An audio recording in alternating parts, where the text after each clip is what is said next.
So I'm writing this video after I was interrogated by the cops who arrested me after I posted my last video. They were going all good cop, bad cop, drilling on me, trying to get me to snitch on my pirate homies. But then by the end of the interrogation, I installed Arch Linux on both their computers and taught them how to use Word Manager. Now they can torrent all episodes of Rape Man without their bosses knowing. So now I'm back home, and honestly, I didn't really want to make this video. I got a comment from Norbert, someone whom I've known and talked to several times over the years. I even once had a podcast with him, although on a separate channel.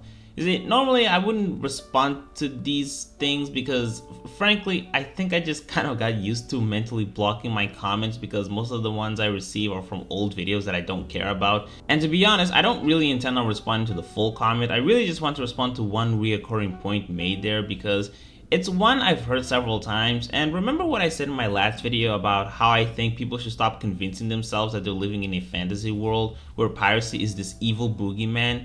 Yeah, that's gonna be very important for this topic.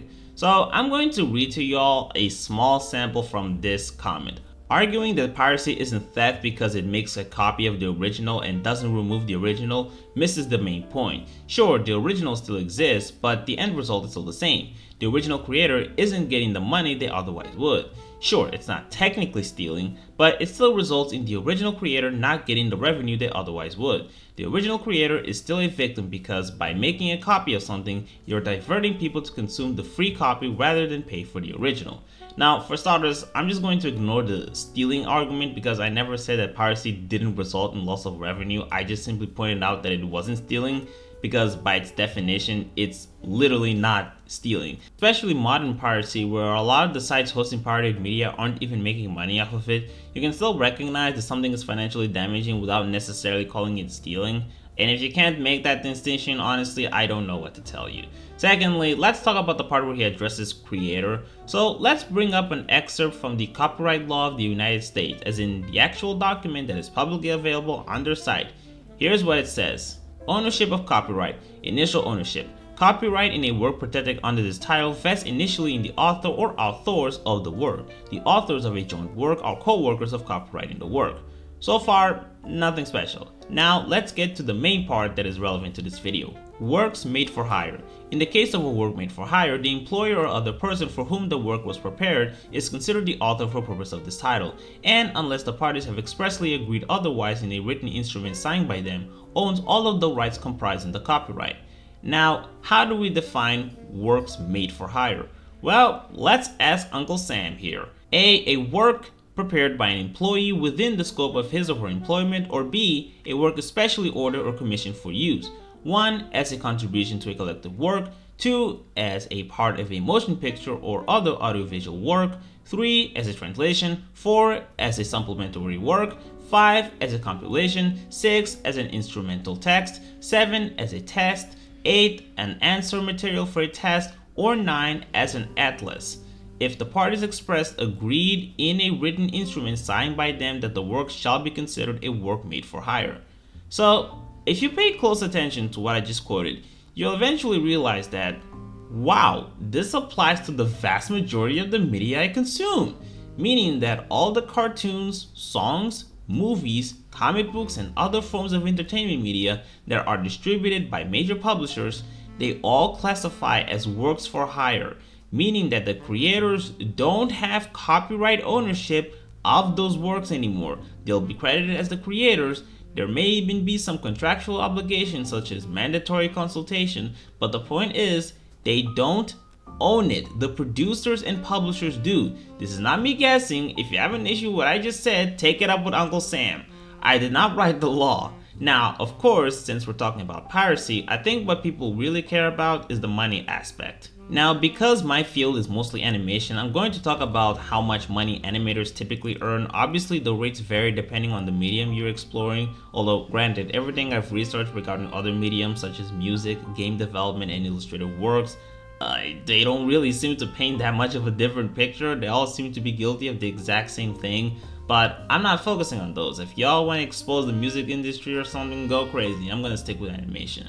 Now, every source I've seen all seem to consistently give these estimated numbers. Basically, if you're an animator, the lowest you can receive is around 30k per year, while the highest is somewhere around 100k. Now, you might think this is too low or too high. For me personally, based on the work conditions that I've heard, the living expenses, especially all the hours and physical tasks that are done in order to produce the products, and also the amount of money that some of these big projects earn, I think this is kind of a scam, especially when these numbers might not even be entirely reflective of the vast majority of animators out there. Back in 2020, there was this campaign on Twitter called #AnimationPaidMe, in which people were publicly sharing their daily, weekly, monthly, and annual wages.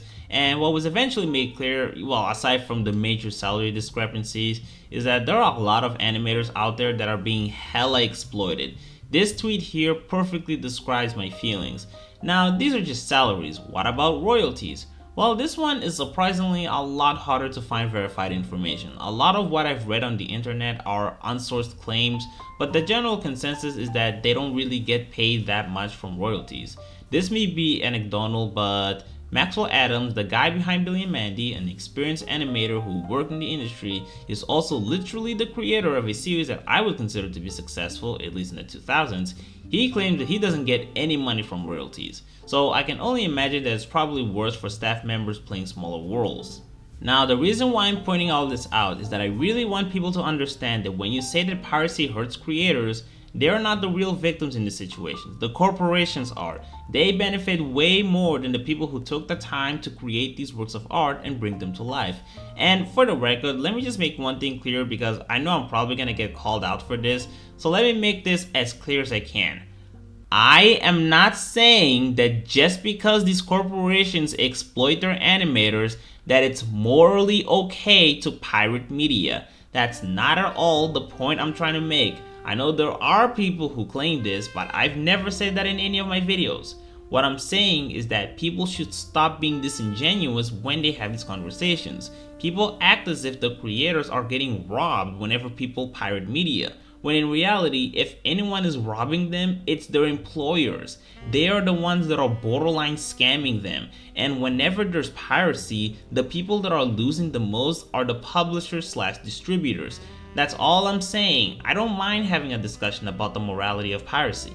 It's fine to still argue that it's amoral even if the corporate overlords are the ones getting jabbed the most. It's fine, I don't have an issue with that. I just want people to stop acting as if all or even most of the money spent on supporting cartoons are going to the animators as if they have full ownership of the copyrighted material. This is nothing but a gross misrepresentation of what's happening in the real world. How are copyright laws protecting creators when they're legally not allowed to make any future projects with their own inventions without the permission of the networks, and that they would literally be breaking the law if they were to do that? I'm guessing you guys already knew that, right? Did you know that if Craig McCracken ever decided to make his own episode of Foster's without Cartoon Network's approval, that he would be breaking the fucking law? And you want to convince me that copyright laws are protecting creators? Maybe if we all live in a world where all animated projects were self-published and were in the control of the original creators, then yes, it is totally reasonable to make the argument that piracy hurts the creators. But that is just simply not the world that we live in. To get back to what I said in my previous video, let's stop convincing ourselves that we're living in this fantasy world. Even if you were to make the argument that, well, 1% of the money you spend on media that goes to the animators is still better than the 0 you give when you indulge in piracy. You know what's even better than that?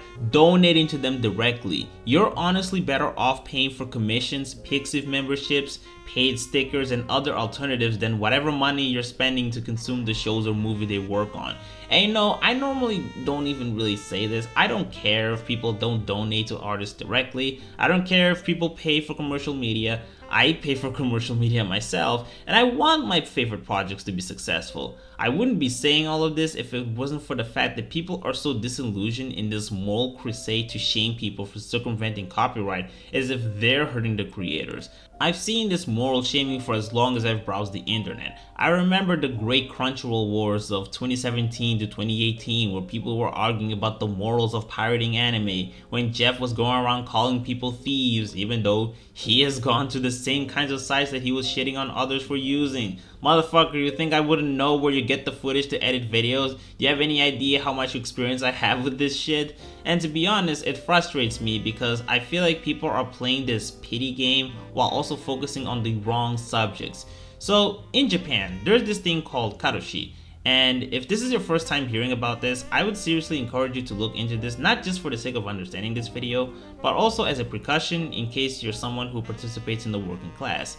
Essentially, karoshi is this phenomenon where workers, due to mental and physical overexertion, experience stress, heart failures, starvation, and other serious stuff to the point where they're met with sudden death.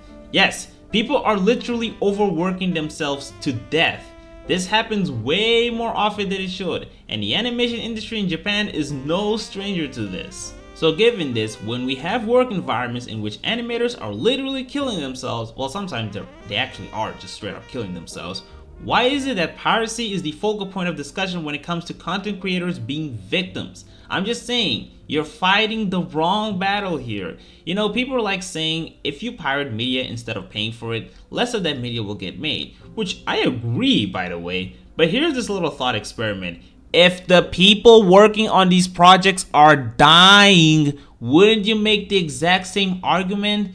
There are much more severe issues going on in the entertainment industry, and to me it's just ironic because we have corporations that exploit their employees and consumers. Many of them have received multiple reports of toxic and discriminatory work environments, borderline monopolistic and anti-competitive business practices, literal pedophilia and sex trafficking.